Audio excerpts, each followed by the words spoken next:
Here's a question. Would you rather play a horror game for 7 hours or for 25 hours?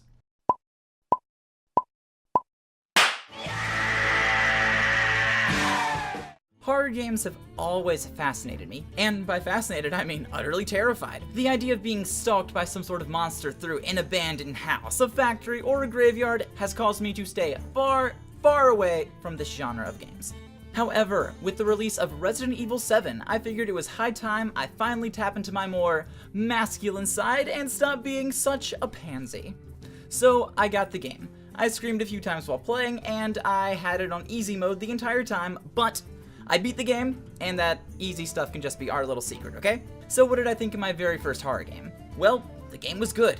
Very good, in fact. And around the 6-hour mark of the game or so, I was shooting some country bumpkins in the face, and I was thinking to myself, wow, I've really been enjoying this game, and I already feel like I got my money's worth out of it. I wouldn't even be that upset if the game ended right now.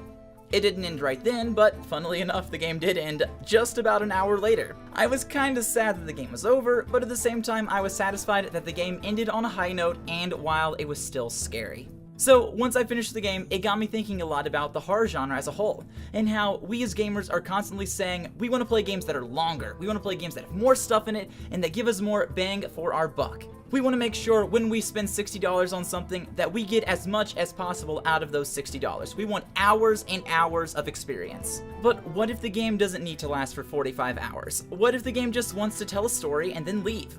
Would that be such a bad thing? And that's what I wanted to talk about today.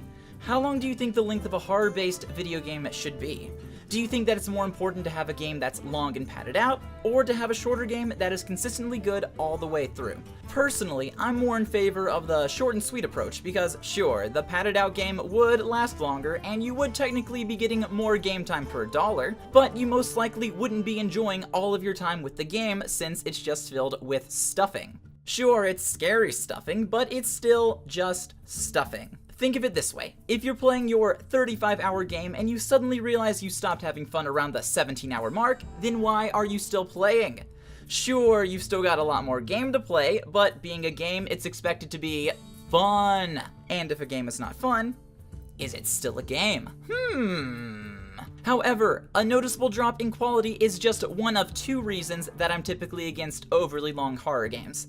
The other beef I have against these sorts of projects is that eventually, the thing that's chasing you stops being scary. And if the main antagonist is no longer scary in your horror game, is it still a horror game? I'm going to pull out Alien Isolation as an example. Let me preface by saying that this is in fact a great game, and I actually put it in a top 10 list that I made a long time ago. Check it out if you want to see how terrible I used to be at making videos. You still are! Shut up! Anyways, my issue with the game has nothing to do with the concept or the gameplay. The problem for me is that the game is longer than any horror game has the right to be.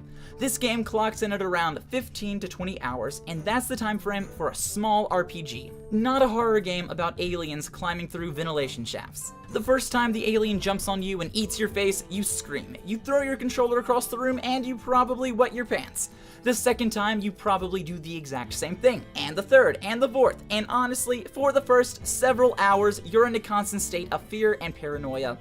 It may take a while, but whether you want to or not, you'll finally adapt to the alien monster, and instead of being scared, you'll just get over it. The alien stops being a fearful monster and gradually transforms into a puzzle you have to solve or a computer program that you want to try and exploit. You'll no longer grip your controller in fear when you see the beast stalking the hallways, but instead you'll find yourself sighing in frustration as this monster becomes the only thing between you and finally beating this overly drawn out game. Now, does what I'm saying apply to everyone? Will all the people playing magically get bored around the 12-hour mark?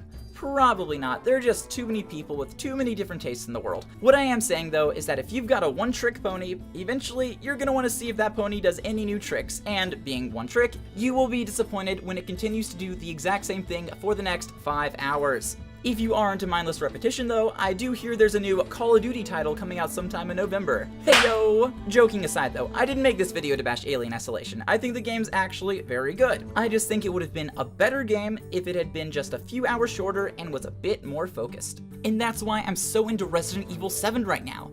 The game was only 7 hours long, ironically, but I loved every single second of it. Well, by loved, of course, I meant I was terrified and screaming a lot, but fear and love are basically the same thing in video games. The game was lean, it was focused, and it was non-stop horror goodness. It plopped you into its world, it showed you the sights, and then it waved goodbye as you left shaking with fright and adrenaline. So what if the game was shorter than expected? So what if you can burn through the entire thing in 2 to 3 sittings? Did you have fun?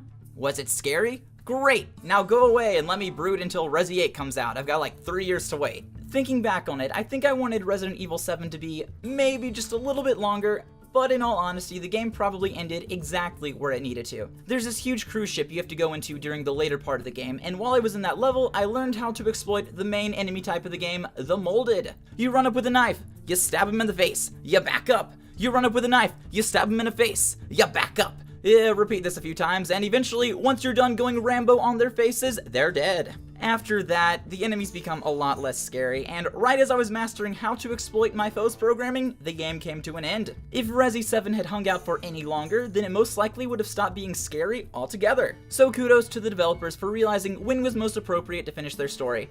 Don't make your games long, people. Make them good.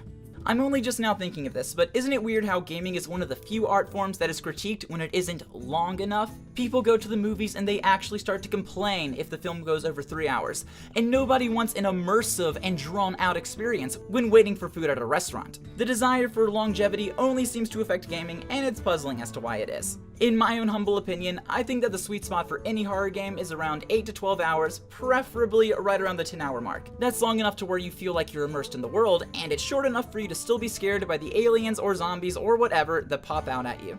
Does this mean that it's impossible to create a longer horror game? Certainly not.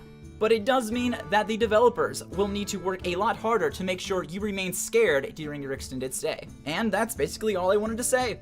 Scary games are good when they are scary, and if your horror game no longer causes horror, then you should either cut out what's not working or find something else to try. And hey, if you really want to try something scary, you could always try sharing your opinions on the internet. Thanks for watching, everyone. Be sure to like and subscribe, and have a great day. See you later.